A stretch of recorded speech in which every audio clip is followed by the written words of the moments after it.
Welcome. I am Topherspin of Topherspin Meteorites in Tucson, reporting live, delayed, from the Outer Spacers Meteorite Media Lounge, Studio 4 Vesta.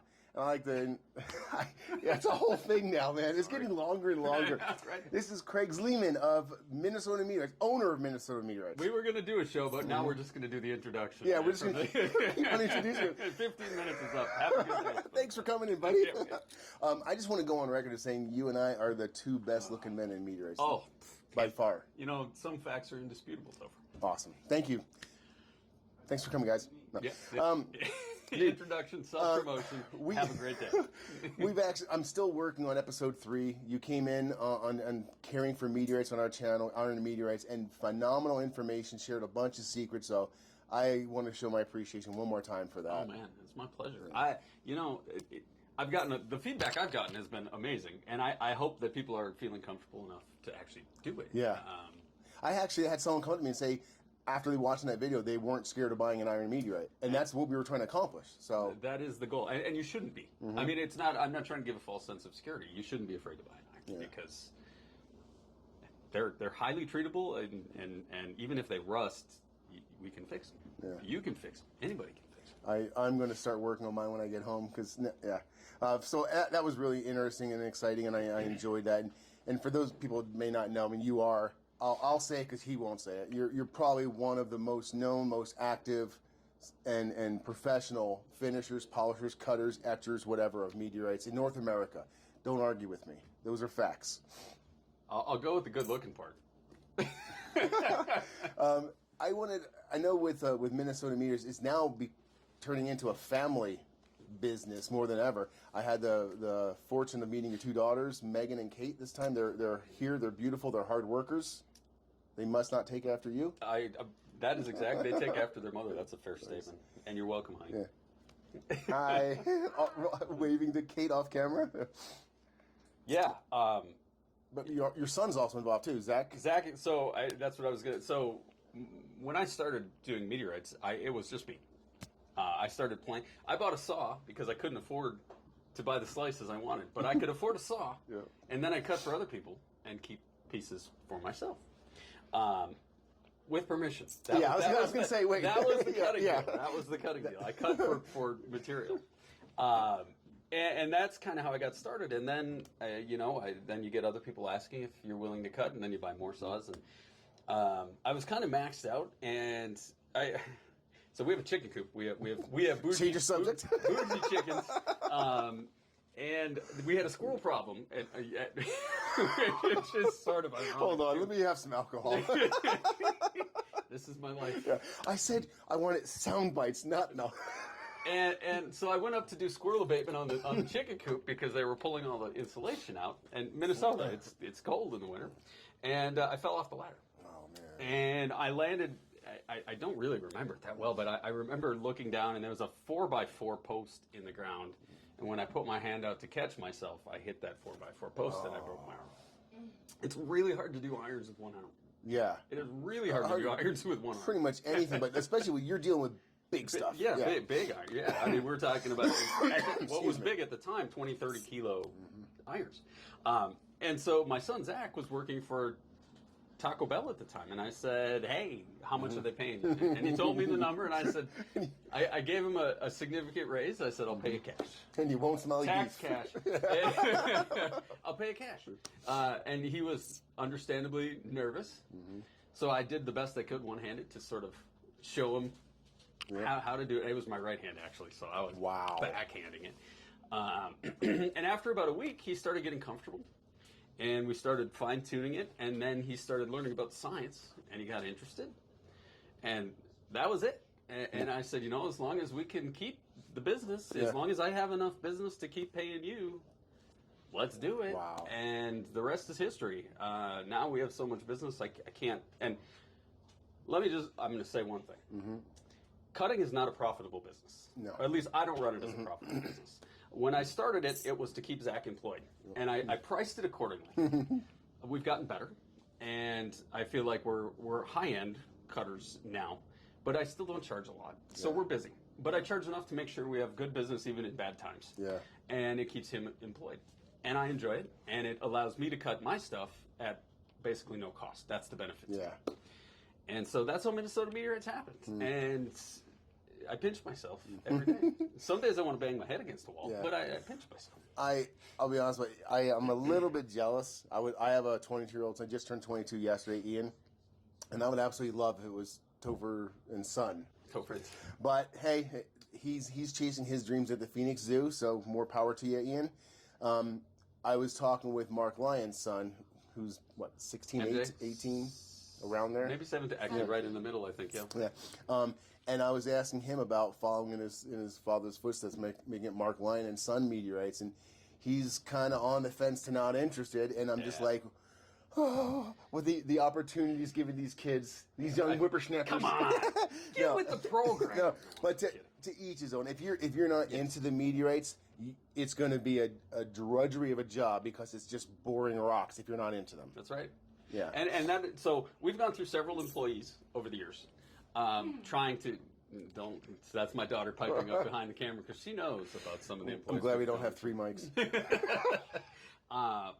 It's really tough to hire people who aren't interested. I mean, they can sort of do the job, but you don't get the level of it. When you love something, you treat it differently. And I have yet to find. That's part of the reason we can't grow. I can't find people who can do what we need them to do with the enthusiasm, the care that care, it enthusiasm. requires, Yeah, you know? that is one big staple of Topherspin Meteorites. As you know, nothing breaks in the mail. We package everything. Sue overpacks everything, decorates everything, goes overboard on that. You get A+ for packaging. No, there's hands down. Yeah. So we put that love and care in every piece. And if your service, that professional service, is the slices, you want the utmost care to go into each and every one of those. Details matter. If you're polishing a meteorite and 2/3 of it looks great, no one's focusing on that. It doesn't look great. And so or an iron meteorite that you're in a hurry and you don't etch well. It doesn't look great. Yeah. You really can't. You got to be consistent. If somebody buys something from you, they need to know what the quality is. Yeah. And consistency is a huge it can't thing. be a crapshoot. It can't be a crapshoot. Now, that's not to say, we experiment every single day. We're always trying new etching processes, new stabilization processes, cutting processes. Could you do me a favor and go step by step for your infinity etch and let me know? Yeah. I can pause that if you want. Every once in a lifetime, you find something that really changes the game, and that has changed. That was by necessity.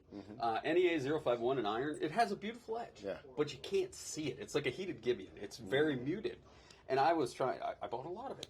And so I was panicking a little bit because I had to figure out how we were going to make this work. And I'll be honest, there was something floating around in the garage. I grabbed it. I thought, I wonder what that will do. And I played with it for a day. And when I was done, I put it in front of Zach, my son, and he went, that's what you want. Oh my God!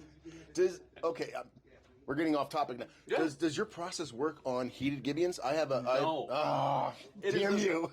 It is it's interesting. So it is not universal.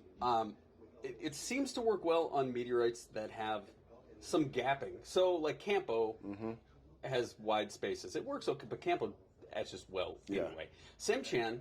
I guess that's not gapped. I don't know what the secret is. Some, it worked very well. Others, I wouldn't do a Gibeon. It doesn't look any better. I have a 1.7 kilo thick cut Gibeon. Yeah. It's unetchable. Yeah. And I just use it as a meteorite stand. It sucks. There's nothing else. It is what it is. It has an outside edge. That's all I care about. Believe me, I've tried. I mean, we've soaked...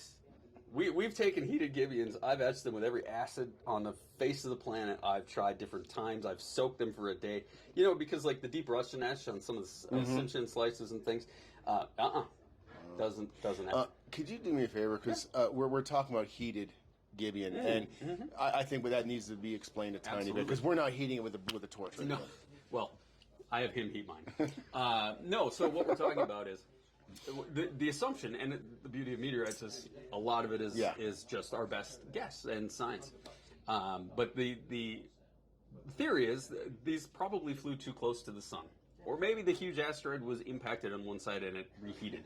But the pattern in a meteorite occurs when you heat 1 degree C every 10,000 years or slower. Average is like 1 degree every million to 3 million years. That's crazy. So once you have that pattern formed and the iron cools, if you reheat it quickly to the point of melting or almost to the point of melting, it dulls that pattern because it cools rapidly. Okay. And so you don't get the same clarity in the pattern. And so what we believe happened, let me rephrase that. What I understand scientists believe happened is either they flew too close to the sun, some of them, or maybe they were on the impacting side of a large impact that flash heated them. But something heated them up enough. After cooling, and the structure was already set. Correct. That's the important part. Yes. And then they reheated, and that reheating basically erases the pattern. Yeah. And so then you have a heat. And there's different degrees of heated gibbons. Yeah. Gibbons can have an absolutely brilliant etch, they can have an etch, or they can have no etch. They can have I mean, it really... we call those polished gibbons. Yeah. That's what Here's some advice. True. And I learned this the hard way. If there is a meteorite that should etch, that normally is beautiful, and you see a polished slice, don't Buy it. You are not going to take it home and etch it. And that happens with, there are other irons that do the same thing. So there's a reason they're polished. Now, some are ataxites, and they're supposed to be polished. But if you're buying, Gibeon or some other iron that usually has a great etch and it's polished, there's a reason. Yeah, it's there's polished. probably a reason they're hiding something. There's a reason it's polished. Don't touch it. That's great information and a really good logical explanation of it, because I'm the type of educator or learner that I have to envision everything and I see it happening, then I can understand it. You are not just greedy commercialist selling, cutting. You actually do a lot of outreach and bringing the meteorites to kids in school and to other people. Can I tell you a funny story? Absolutely, man. So this was a year ago. I think I said this on one of your live programs, actually, but it's a story that I will tell for the rest of my life. So I have a beautiful Immolac slice, about this big, and it has 2 big clusters of crystals. It's just amazing. Imolac's like $60 a gram. Calcite. It's beautiful. And I bought this when it was like so it's peaking 100 a gram, yeah. And I don't shy away from taking nice things to schools. I try to keep them back and sort of do not keep touch. an eye on them. Yeah. Yes. So I had the table kind of roped off, and it said, "Do not touch." Huge letters, big sign, can't miss it. This is a school for the blind? No. Sorry. It was something like that, blind and violent. And I was talking to a young man, because I was behind this table, and I hear crunch. And he goes, "Whoa, you broke it!" And I looked over, and this girl, I'm not sure if the camera's going to see this, but this is no joke. She's smiling, looking, and doing chest compressions on my Immolac. And I was dumbfounded. What do you say to that? What are you trying to do? Yeah. And so I look over, and I'm like, did this just happen? It's surreal. It is truly surreal. Like, as she's actively pushing on the meteor. And when I said, "Get off it!" Get off it! It was a reflex. You're going to snap it more. You're trying to be calm. I don't want to yell at the kids, but I get off it. And she gets off, and it's in 3 pieces. Completely separate pieces with a whole bunch of olivine sitting in the middle of the table. And that's the first time I really had to step out of the room and take a breath. Yeah. Because, you and my daughter, I'm sorry, I'm looking at my daughter now. It was all I could do. That's traumatic. Yeah. Not to go ballistic. It says do not touch. Now, I will say that was one of the things that taught me how to fix meteorites. And truly one of the biggest parts of prep is fixing. But anyway, so it recovered. I now have my slice back to its He showed it on the video, and you can't tell. It truly can't tell. Yeah. But anyway, what were we talking? Schools. There are very few things that I enjoy more, with rare exception, very few things that I enjoy more than the enthusiasm of kids. And when a little girl or a little boy comes up to you afterwards and says, "I'm going to be a scientist because of this," how do you beat that? Yeah, score. How do you beat that? Yeah. It's not about money. It's about spreading the love. Yeah. As an interviewer, I'm not supposed to tell stories, but I'm going to break the rule. Go for it. I love doing outreach as well, and I don't do it as much as I want, but when I do a rock show, I end up doing a lot more outreach than selling. You sit there and talk about it, and I was just I was doing my carnival barker. Hey, come on in, step in, hold the moon. Now's your chance to hold Mars. Moon and Mars. And I got people in there, and we started getting, and I was just going through my little spiel. And then 2 of the teenage girls walks out when we're done, and I hear her whisper to her friend, like, "Why can't our science teacher be like that?" Yes. And I'm like, "Score!" Yeah.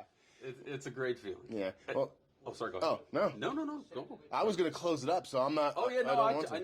never. Also talk forever. Yeah, that's why I know. Yeah. Yeah. No. My timer, my mental timer says we're at 26 minutes. Oh my. So. It's the introduction. It's his fault. Well, Craig, I appreciate you taking the time here in Tucson, because time here in Tucson is twice as valuable. It is. And your time is hard to get as it is. We're talking about the slice of Craig that is meteorites, but there's a whole nother half stone that's not meteorites. What do you actually do for a career, a living? Like My real job? Yeah. I'm a neonatal nurse practitioner at the University of Minnesota. So I'm a proceduralist more than anything. I'm specialty within a specialty. But I work with newborn infants, premature infants who need resuscitating. We do a lot of coding babies, bringing them back to life when they're not. I do a lot of procedures, so central lines, chest tubes, it's stuff that you don't ever want your baby to need. Yeah. But when you can do it, it is another feeling that is second to nothing. Yeah, you hit the nail on the head. You don't want your kid to ever need those services, but you're damn happy when there's medical professionals like you back there helping. So can I soapbox very quickly? By all means, Super man. short. This is unrelated. Gives me a chance to slurp. That's right. Okay, soapbox off. Now I'm back to Meteorite Craig. Sorry about that. That got deep. Yeah. No, that's awesome. This is why we sit down and have conversations with people, because we never know where it's going to go. And no, it's interesting because we're multifaceted stones, all of us. And, you have things that like, a lot of meteorite collectors may not even know about you. They think, like, people think I do this for a living as well. I do not. I sell computer technology to corporations I try to. So no, this is our passion. This is what we do for our fun and for our future. So yep. Yeah. Like I said, your time is valuable, and I appreciate you having me on. Awesome, man. Thanks for stopping by. Appreciate it. Good times. Yeah.